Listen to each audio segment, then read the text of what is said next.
Hello बच्चों, let's read the question. तो इस क्वेश्चन में बोला गया है कि हमें पैलिंड्रोमिक बेस सीक्वेंसेस दिए गए हैं डीएनए के, एंड उनमें से हमें बताना है कि कौन सा है जो इजीली कट हो जाएगा बाय पर्टिकुलर रेस्ट्रिक्शन एंजाइम। तो हम लोग बोल सकते हैं कि यहाँ पे कुछ हमें डीएनए के सीक्वेंसेस दिए गए हैं जिसमें से हमें फाइंड आउट करना है जो इजीली सीक्वेंस कट आउट हो जाएगा। सो अगर हम लोग बात करते हैं इस क्वेश्चन की कॉन्सेप्ट की यहाँ पे, then that will be restriction enzymes. तो सबसे पहले अगर हम लोग डिफाइन करते हैं रेस्ट्रिक्शन एंजाइम्स को, देन बोल सकते हैं कि ये ऐसे एंजाइम्स होते हैं, that is we can define them as enzymes that cuts DNA at their ends or at their specific site.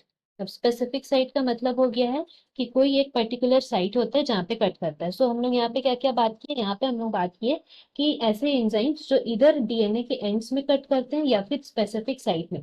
So on this basis हम लोग बोल सकते हैं कि there are two types of restriction enzyme. एक होता है हमारा कौन सा, एक्सोन्यूक्लियेजेस, एंड दूसरा होता है हमारा एंडोन्यूक्लियेजेस। सो अगर हम लोग बात करते हैं यहाँ पे एक्सोन्यूक्लियेजेस की, सो एक्सोन्यूक्लियेजेस वो रेस्ट्रिक्शन एंजाइम्स होते हैं, हम लोग बोल सकते हैं, जो कि डीएनए के एंड में कट करते हैं, एंड ऑफ डीएनए। वेरएस अगर हम लोग बात करते हैं एंडोन्यूक्लियेजेस की, सो एंडोन्यूक्लियेजेस में हो जाएगा कि ये कोई भी स्पेसिफिक साइट ऑफ डीएनए वहां पे कट करता है। सो नाउ अगर हम लोग नेक्स्ट बात करते हैं किसके बारे, पैलिंड्रोमिक सीक्वेंसेस के बारे में। सो पैलिंड्रोमिक सीक्वेंस जो होते हैं वो ऐसे सीक्वेंस होते हैं जिसको हम लोग बोल सकते हैं कि इफ दो sequences are read backwards, then they will spell same as the original one. जिसका मतलब होता है कि अगर हम लोग किसी भी सीक्वेंस को रीड करते हैं, दैट इज हम लोग किसी भी डीएनए सीक्वेंस को रीड करते हैं, सो हम लोग कौन से डायरेक्शन में रीड करते हैं, 5' to 3'। सो 5' to 3' में डीएनए का जो भी सीक्वेंस रहेगा, तो उसका जो अल्टरनेटिव सीक्वेंस रहेगा, हम लोग बोल सकते हैं कि कंटेम्प्रेरी जो उसका डीएनए सीक्वेंस रहेगा हम लोग का, उसको अगर हम लोग रीड करते हैं कौन से, 3' to 5' डायरेक्शन में। सो ये सीक्वेंस और 5' to 3' वाला सीक्वेंस इक्वल रहेगा। जैसे कि हम लोग एग्जांपल यहाँ पे ले सकते हैं, एग्जांपल हम लोग लेते हैं इको आर वन पे जी। तो इको आर वन जो है हम लोग बोल सकते हैं कि ये इन दिस, हम लोग बोल सकते हैं जो डीएनए रहता है it would be cut right in the middle.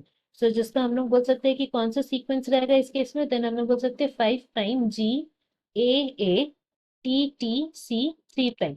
ये सीक्वेंस रहेगा, एंड दूसरा जो सीक्वेंस रहेगा that will B 3'C T T A A G 5'। सो अगर हम लोग जो ये सेकंड वाला हमारा सीक्वेंस है उसको हम लोग उल्टा रीड करते हैं, दैट इज फ्रॉम इसी डायरेक्शन से 5' to 3', तो वो वही होगा जो हमारा ओरिजिनल वन का। सो इसलिए हम लोग बोल सकते हैं कि अगर हम लोग उसको बैकवर्ड्स उल्टा रीड करते हैं, सो वो ओरिजिनल वन जैसे ही है।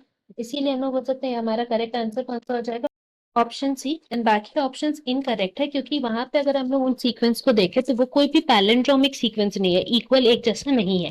दैट इज द रीजन हमारा करेक्ट आंसर सी है। Hope you have understood this well. Best of luck. Thank you.